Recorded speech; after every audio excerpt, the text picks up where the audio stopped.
Okay, so for this training course, we are going to be using the Oracle VirtualBox virtual machine. And the reason for that is it's no cost. You can download it without paying for it. It's free of charge. And you can use it on Windows, Mac, Linux. So you can use it on all the main operating systems. So it doesn't matter what platform you're running, you'll be able to follow along. Now, the only other thing that I have is in the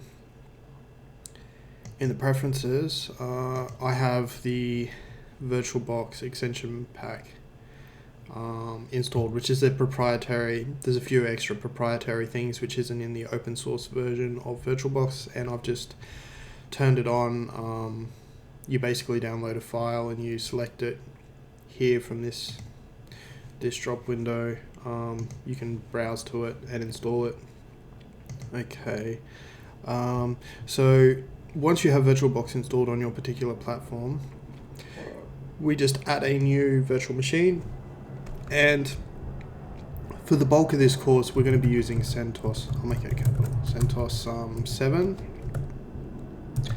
and even though it says Red Hat, I'm just going to choose other 64-bit and click continue. Now, the reason I'm using CentOS, the RAM I'm going to make a 1024.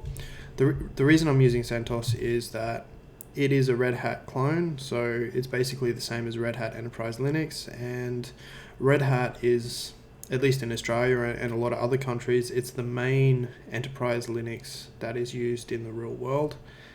And if you want to go on later on and do your Red Hat certifications, then you would have done the bulk of it in Red Hat. And if you get a virtual machine, like a VPS, that you pay for to run your own server, CentOS is usually the default as well. So CentOS is handy to know. Alright, so we're going to create a virtual hard drive. We're going to accept the defaults here for VirtualBox. Dynamically allocated, we're going to leave it dynamically allocated. That basically means that if you select a 50 gigabyte disk, but the virtual machine has only used 5 gigabytes of disk space, then the file will only be 5 gigabytes on your host file system, rather than being 50 gigabytes, which is handy. I'm going to choose a 30 gigabyte disk. We won't use that much, but it just means we won't run out of space. And with it being dynamically allocated, it doesn't really matter if you use a bigger number. Okay. So now it's created the virtual machine with the default, more or less the default settings, but we want to change some stuff. So we want to click the settings button. And the first thing we want to do is go into storage. And where we've got this empty CD drive, you want to select the ISO image of the operating system that we've downloaded. So over here,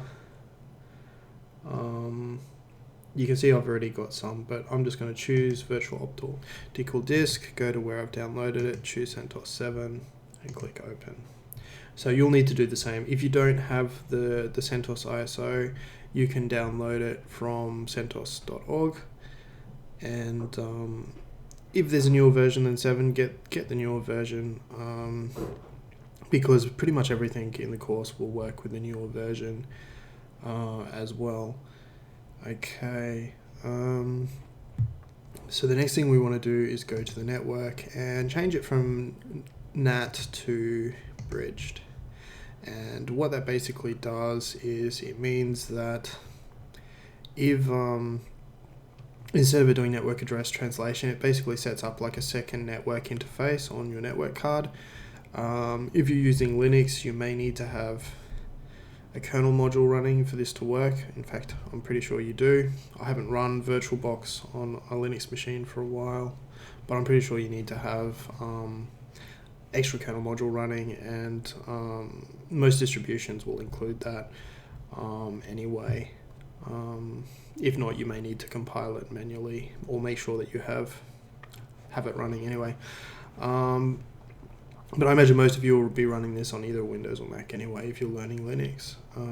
Okay, so we click OK, and we're ready to go. So in the next video, we'll actually install CentOS.